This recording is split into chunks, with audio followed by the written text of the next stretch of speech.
టీ20లో team India జయత్రయాత్ర కొనసాగుతుంది. ఇంగ్లాండ్తో జరిగిన తొలి టీ20లో 7 వికెట్ల తేడాతో ఘన విజయం సాధించింది. ఓపెనర్ అభిషేక్ శర్మ మరొకసారి విధ్వంసకర ఇన్నింగ్స్ ఆడాడు. దీంతో 133 పరుగుల లక్ష్యాన్ని కేవలం 12.5 ఓవర్లోనే 3 వికెట్లు కోల్పోయి ఛేదించింది. అభిషేక్ 34 బంతుల్లో 8 సిక్స్లు 5 ఫోర్లతో 79 రన్స్ చేయడం విశేషం. ఈ విజయంతో 5 టీ20ల సిరీస్లో ఇండియా 1-0 ఆధిక్యం సంపాదించింది. అభిషేక్ శర్మ తన విధ్వంసకర ఆట తీరును కొనసాగిస్తున్నాడు. ఇంగ్లాండ్తో తొలి టీ20లోనూ అతడు ఆకాశమే హద్దుగా చెలరేగాడు. కేవలం 20 బంతుల్లోనే హాఫ్ సెంచరీ చేసిన అతడు చివరికి 34 బంతుల్లో 79 రన్స్ చేయడంతో 133 పరుగుల లక్ష్యాన్ని ఇండియన్ టీం సునాయాసంగా ఛేదించింది. అంతకుముందు సంజు శాంసన్ కూడా 20 బంతుల్లోనే 26 రన్స్ చేశాడు. తిలక్ వర్మ 16 బంతుల్లో 19 పరుగులు చేసి అజేయంగా నిలిచాడు. కెప్టెన్ సూర్యకుమార్ యాదవ్ మాత్రమే డకౌట్ అయి నిరాశపరిచాడు. అభిషేక్ దాటికి ఇంగ్లాండ్ బౌలర్ అట్కిసన్ 2 ఓవర్లోనే 38 పరుగులు సమర్పించుకున్నాడు.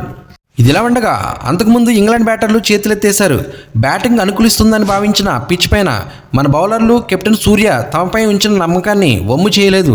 మొదట్లోనే హర్షదీప్ సింగ్ 2 కీలకమైన వికెట్లతో ఇంగ్లాండ్ టాప్ ఆర్డర్ను కూల్చగా తర్వాత స్పిన్నర్లు వరుణ్ చక్రవర్తి, అక్షర్ పటేల్ మిడిల్ ఆర్డర్తో ఆటాడుకున్నారు.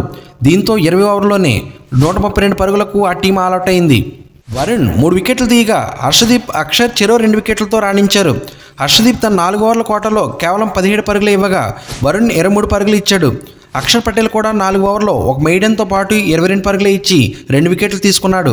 మరో స్పిన్నర్ రవి బిష్ణోయ్ వికెట్ తీయకపోయినా 4 ఓవర్లో 22 పరుగులు ఇవ్వడం విశేషం. హార్దిక్ పాండ్యా కూడా 2 వికెట్లు తీసినా అతను 4 ఓవర్లో ఏకంగా 42 పరుగులు సమర్పించుకున్నాడు. ఇంగ్లాండ్ టీంలో కెప్టెన్ జోస్ బట్లర్ ఒక్కడే ఒంటరి పోరాటం చేశాడు. అతడు 44 బంతుల్లోని 8 ఫోర్లు 2 సిక్సర్లతో 68 రన్స్ చేశాడు. ప్రతి టీమిండియా బౌలర్ను సమర్థంగా ఎదుర్కొన్న ఏకైక ఇంగ్లాండ్ బ్యాటర్ అతడే.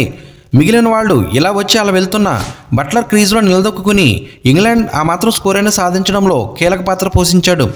అయితే 17వ ఓవర్లో స్కోర్ వేగం పెంచడానికి ఓ భారీ షాట్ ఆడబోయి నితీష్ కుమార్ రెడ్డికి అద్భుతమైన క్యాచ్ ఇచ్చి వెనుతిరిగాడు. ఫ్రెండ్స్, ఈ వీడియో నచ్చితే లైక్ చేయండి. మరిన్ని ఇంట్రెస్టింగ్ వీడియోస్ కోసం మన ఛానల్ సబ్స్క్రైబ్ చేసుకుని బెల్ ఐకాన్ యాక్టివేట్ చేసుకుంటే నేను పోస్ట్ చేసే నెక్స్ట్ వీడియో మీకు నోటిఫికేషన్ వస్తుంది. Thank you for watching. జై హింద్.